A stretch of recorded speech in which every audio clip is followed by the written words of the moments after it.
নমস্কাৰ ছাত্ৰ ছাত্ৰীসকল, মই তোমালোকক স্বাগতম জনাইছোঁ মোৰ ইউটিউব চেনেলত। তো ছাত্ৰ ছাত্ৰীসকল, আজি আমি সপ্তম শ্ৰেণীৰ অসমীয়া বিষয়ৰ তৃতীয় অধ্যায় পণ্ডিত আনন্দৰাম বৰুৱাৰ প্ৰশ্ন উত্তৰকেইটা আলোচনা কৰিবলৈ গৈ আছোঁ। তো বলা আমি আৰম্ভ কৰোঁ। 2 নম্বৰ প্ৰশ্ন কৈছে উত্তৰ লিখা। ক নম্বৰ, আনন্দৰাম বৰুৱাৰ জন্ম ক'ত হৈছিল? উত্তৰ, আনন্দৰাম বৰুৱাৰ জন্ম ইংৰাজী 1850 চনৰ মে' মাহৰ 21 তাৰিখে উত্তৰ গুৱাহাটীৰ ৰজাদুৱাৰত হৈছিল। খ নম্বৰ প্ৰশ্ন, তেওঁৰ পিতৃ মাতৃৰ নাম কি? উত্তৰ, তেওঁৰ পিতৃ গৰ্গৰাম বৰুৱা আৰু মাতৃ দুৰ্লভেশ্বৰী বৰুৱা। গ নম্বৰ প্ৰশ্ন, আনন্দৰাম বৰুৱাই কলকাতাৰ কোন কলেজত নামভৰ্তি কৰিছিল? উত্তৰ, আনন্দৰাম বৰুৱাই কলকাতাৰ প্ৰেচিডেন্সি কলেজত নামভৰ্তি কৰিছিল। ঘ নম্বৰ প্ৰশ্ন, আনন্দৰাম বৰুৱা ভাষা কলা সংস্কৃতি সংস্থা কিয় প্ৰতিষ্ঠা কৰিছিল?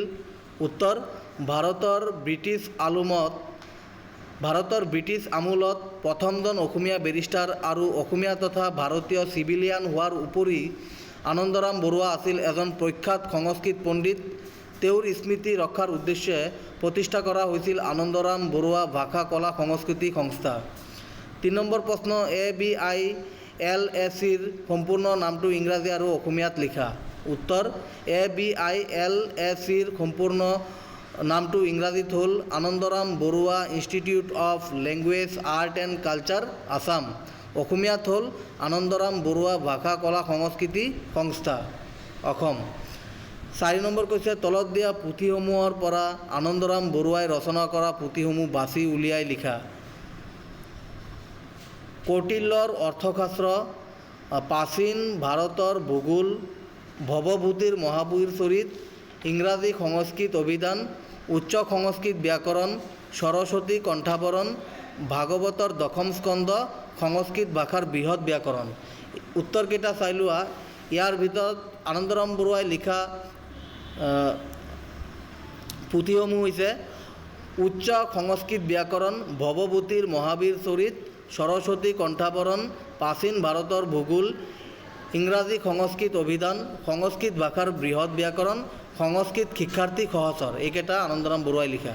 5 নম্বৰ প্ৰশ্ন কৈছে আনন্দৰাম বৰুৱাই ICS পৰীক্ষাত উত্তীৰ্ণ হোৱাৰ পাছত বিলাতত হোৱা বয়সৰ বিতৰ্কত মিষ্টাৰ গ্ৰেণ্ড ডাফে দিয়া মন্তব্যটো নিজৰ ভাষাত লিখা। তো ইয়াৰ উত্তৰটো মই তোমালোকক শুনাই দিছোঁ, তোমালোকে মন দি শুনা। ইয়াৰ উত্তৰটো হ'ব এনেকুৱা।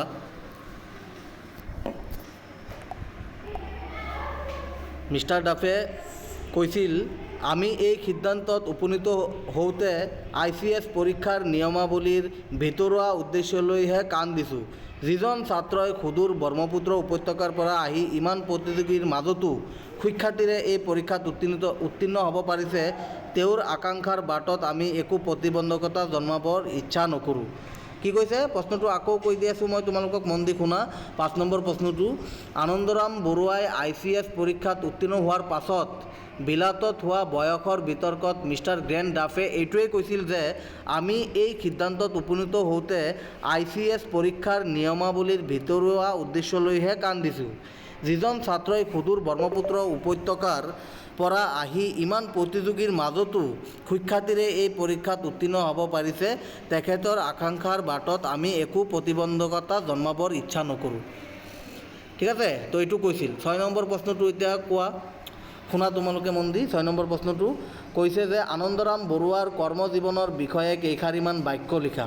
উত্তৰটো হ'ব, স্বদেশলৈ উভতি আহি তেখেতে পোনপ্ৰথমে শিৱসাগৰ জিলাত সহকাৰী মেজিষ্ট্ৰেট হিচাপে যোগদান কৰে। তাৰ পাছত তেখেতে ময়মনসিং জিলাৰ সহকাৰী মেজিষ্ট্ৰেট আৰু কালেক্টৰ হিচাপে যোগদান কৰে। এনেদৰে বিভিন্ন জিলাত উচ্চপদস্থ বিষয়া হিচাপে কাৰ্যনিৰ্বাহ কৰি 1884 চনত নোয়াখালী জিলাৰ মেজিষ্ট্ৰেট হিচাপে নিযুক্ত হয়। নোয়াখালী জিলাত থাকোঁতে তেখেতে বংগদেশৰ উন্নয়নমূলক কাম কৰাৰ উপৰি তাত এটি গুৰুত্বপূৰ্ণ কাম আৰম্ভ কৰে। অসমৰ দৰে বংগদেশতো ভাষাৰ ভিন্নতা আছিল। এই ভিন্নতা দূৰ কৰাৰ কাৰণে বংগদেশৰ ভাষাবিদসকলে মান্য ভাষাত এখন অভিধানৰ প্ৰয়োজনীয়তা অনুভৱ কৰিছিল। তেখেতে এই গুৰুত্বপূৰ্ণ কামটো হাতত লৈছিল যদিও সম্পূৰ্ণ কৰিব নোৱাৰিলে। 1889 চনত তেখেতে বংগদেশত আকস্মিকভাৱে মৃত্যুবৰণ কৰে। 7 নম্বৰ কৈছে ক অংশত থকা শব্দৰ লগত খ অংশত থকা অৰ্থবোৰ আঁচ টানি মিলোৱা। এইটো তোমালোকে মিলাব পাৰিবানে? মই এইটো তোমালোকক মিলাই দি আছোঁ। অধ্যাৱসায়। তো অধ্যৱসায় মানে কি? অধ্যৱসায় মানে হৈছে নেৰানেপেৰাকৈ লাগি থকা কাৰ্য। পিছত মন্থন। মন্থন মানে মাথা বা ঘোটা কাৰ্য। সুখ্যাতি। সুখ্যাতি মানে সুনাম বা যশস্যা। জাকত জিলিকা মানে অতি শুৱনি, বহুতৰ মাজত চকুত পৰা। আকৌ কৈ আছোঁ মই, জাকত জিলিকা মানে কি? অতি শুৱনি, বহুতৰ মাজত চকুত পৰা। পিছত হৈছে অৱদান। অৱদান মানে কি? বৰঙণি বা অৰিহণা। পিছত সংকল্প। সংকল্প মানে হ'ল কোনো কাম কৰিবলৈ দৃঢ় ইচ্ছা। পিছত অপ্ৰত্যাশিত। অপ্ৰত্যাশিত মানে হ'ল আশা নকৰা। পিছত প্ৰতিযোগী। প্ৰতিযোগী মানে কি? প্ৰতিদ্বন্দ্বী। নিযুক্ত। নিযুক্ত মানে কামত লগোৱা, কামত নিয়োগ কৰা। পিছত মনীষী। মনীষী মানে জ্ঞানী। তো তোমালোকে শুনিছা নহয়, মিলাই ল'বা তোমালোকে। পিছত 9 নম্বৰ কৈছে খালী ঠাই পূৰ কৰা। কালি মই গুৱাহাটীলৈ কি হ'ব?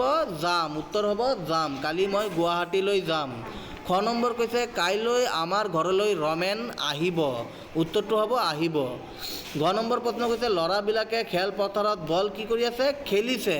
খেলপথাৰত বল খেলিছে। 11 নম্বৰ প্ৰশ্নটো শুনা তোমালোকে।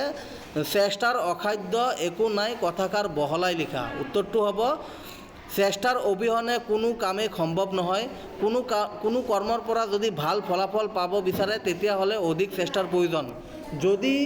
যদি কোনো কাম কৰিব পৰা নাই তেনেহ'লে 1000 চেষ্টা কৰিব লাগে। অধিক চেষ্টাৰ মূৰতহে সফল হ'ব পৰা যায়। পণ্ডিত আনন্দৰাম বৰুৱাদেৱে নিজৰ অনেক চেষ্টাৰ মূৰত ICS প্ৰতিযোগিতামূলক পৰীক্ষাত উত্তীৰ্ণ হ'বলৈ সক্ষম হৈছিল। গতিকে কোনো কাম এবাৰ সম্পূৰ্ণ নহ'লে তাক 1000 বাৰ চেষ্টা কৰিব লাগে। 12 নম্বৰ প্ৰশ্ন কিছুমান লোকে ভালদৰে পঢ়া শুনা কৰি ভাল কাম কৰি নিজৰ বংশৰ লগতে দেশৰ নামো উজ্জ্বল কৰে। তুমি নিজে তেনে এজন ব্যক্তি হ'বলৈ কি কৰিবা? লিখা। উত্তৰটো হ'ব কিছুমান লোকে ভালদৰে পঢ়া শুনা কৰি ভাল কাম কৰি নিজৰ বংশৰ লগতে দেশৰ নামো উজ্জ্বল কৰে। মই নিজে তেনে এজন ব্যক্তি হ'বলৈ হ'লে এতিয়াৰে পৰা মন দি পঢ়া শুনা কৰিম। জানো আহা। পদ্মনাথ গোহাঁই বৰুৱা। অসমীয়া ত্যাগ স্বীকাৰ কৰি অসমীয়া ভাষা সাহিত্যৰ ভেটি নিৰ্মাণ কৰি সুদৃঢ় কৰা লেখকসকলৰ ভিতৰত পদ্মনাথ গোহাঁই বৰুৱা অন্যতম। তেখেতৰ জন্ম হৈছিল 1871 চনত উত্তৰ লখিমপুৰ, বৰ্তমান লখিমপুৰৰ নকাৰী নামৰ গাঁৱত। তেখেতৰ দেউতাক আছিল ঘীণাৰাম বৰুৱা।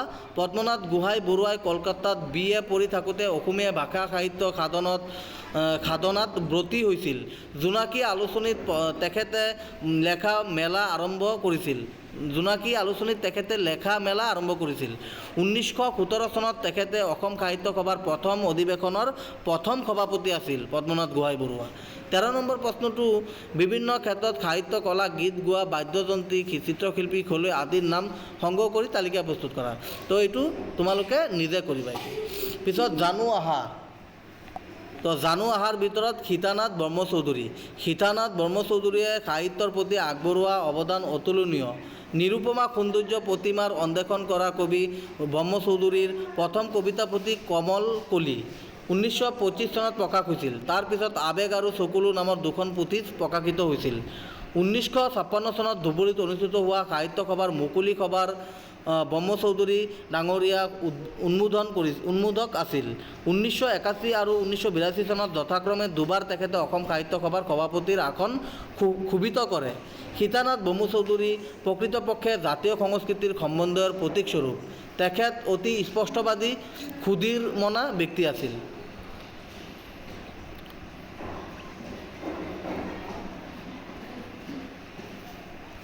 এতিয়া আমি অতিৰিক্ত প্ৰশ্নৰ উত্তৰ কেইটামান আলোচনা কৰিম। 1 নম্বৰ কৈছে চেষ্টাৰ অসাধ্য একো নাই বুলি কথাষাৰ কাৰ লগত আখৰে আখৰে ফলিয়াইছিল? উত্তৰটো হ'ব চেষ্টাৰ অসাধ্য একো নাই বুলি কথাষাৰ আনন্দৰাম বৰুৱাৰ লগত আখৰে আখৰে ফলিয়াইছিল। 2 নম্বৰ প্ৰশ্ন আনন্দৰাম বৰুৱাই প্ৰৱেশিকা পৰীক্ষা পাছ কৰি কোন কলেজত নামভৰ্তি কৰিছিল? উত্তৰ আনন্দৰাম বৰুৱাই প্ৰৱেশিকা পৰীক্ষা পাছ কৰি কলকাতাৰ প্ৰেছিডেন্সি কলেজত নামভৰ্তি কৰিছিল। 3 নম্বৰ প্ৰশ্ন আনন্দৰাম বৰুৱাৰ দৃঢ় অভিপ্ৰায় কি আছিল? উত্তৰটো হ'ব আনন্দৰাম বৰুৱাৰ দৃঢ় অভিপ্ৰায় আছিল বিশ্বৰ বুকুত ভাৰতীয় ভাষা শিক্ষাৰ গৌৰৱ বিলোৱা। 4 নম্বৰ প্ৰশ্ন প্ৰেছিডেন্সি কলেজত তেখেতে কি পৰীক্ষাত উত্তীৰ্ণ হৈছিল? উত্তৰটো হ'ব কলকাতাৰ প্ৰেছিডেন্সি কলেজত তেখেতে FA পৰীক্ষাত উত্তীৰ্ণ হৈছিল। 5 নম্বৰ নোয়াখালীত তেখেতে কৰা কাৰ্যবোৰ কি উত্তৰটো হ'ব নোৱাখালীত তেখেতে কৰা কাৰ্যবোৰ হৈছে তেখেতৰ নামেৰে স্কুল, বজাৰ, পুখুৰী খন্দা কাৰ্য আদি। 6 নম্বৰ, স্বদেশলৈ উভতি আহি তেখেতে পোনপ্ৰথমে কোন জিলাত সহকাৰী মেজিষ্ট্ৰেট হিচাপে যোগদান কৰে? উত্তৰ হ'ব স্বদেশলৈ উভতি আহি তেখেতে পোনপ্ৰথমে শিৱসাগৰ জিলাত সহকাৰী মেজিষ্ট্ৰেট হিচাপে যোগদান কৰে। 7 নম্বৰ প্ৰশ্ন, নোৱাখালীত তেখেতে স্থাপন কৰা বিদ্যালয়খনৰ নাম কি? উত্তৰ হ'ব নোৱাখালীত তেখেতে স্থাপন কৰা বিদ্যালয়খনৰ নাম হৈছে বালিকা বিদ্যালয়। 8 নম্বৰ প্ৰশ্ন, আনন্দৰাম বৰুৱাৰ জীৱনৰ একক ব্ৰত কি আছিল? উত্তৰ অমৃত মন্থনেই আছিল তেখেতৰ জীৱনৰ একক ব্ৰত। 9 নম্বৰ প্ৰশ্ন, তেখেতৰ আশাসুধীয়া অধ্যয়নৰ ফলস্বৰূপে অমৰ ৰচনাৱলী কেইখনৰ নাম লিখা? উত্তৰটো হ'ব তেখেতৰ আশাসুধীয়া অধ্যয়নৰ ফলস্বৰূপে অমৰ ৰচনাৱলী কেইখনৰ নাম হৈছে ব্যৱহাৰ ৰূপযোগী, ইংৰাজী সংস্কৃত অভিধান, উচ্চ সংস্কৃত ব্যাকৰণ, সংস্কৃত শিক্ষাৰ্থী সহচৰ আৰু সৰস্বতী কণ্ঠাৱৰণৰ দৰে কালজয়ী অমৰ ৰচনাৱলী। 10 নম্বৰ প্ৰশ্ন, অসম গৌৰৱ আনন্দৰাম বৰুৱা কিমান চনত আৰু ক'ত আকস্মিকভাৱে মৃত্যুবৰণ হৈছিল? উত্তৰ অসম গৌৰৱ আনন্দৰাম বৰুৱা 1819 চনৰ 19 জানুৱাৰী তাৰিখে আকস্মিকভাৱে মৃত্যুবৰণ কৰিছিল। 11 নম্বৰ প্ৰশ্ন, 39 বছৰীয়া চুটি জীৱনত চিৰকুমাৰ আনন্দৰাম বৰুৱাই কি আগবঢ়াই থৈ গৈছে? উত্তৰ 39 বছৰীয়া চুটি জীৱনত চিৰকুমাৰ আনন্দৰাম বৰুৱাই সংস্কৃত ভাষা সাহিত্যৰ অমূল্য অৱদান আগবঢ়াই থৈ গৈছে। তো ছাত্ৰ ছাত্ৰীসকল, তোমালোকে মোৰ ইউটিউব চেনেলটো ছাবস্ক্ৰাইব কৰিবা, ভিডিঅ'টো ভাল লাগিলে লাইক কৰিবা আৰু শ্বেয়াৰ কৰিবা। বহুত বহুত ধন্যবাদ।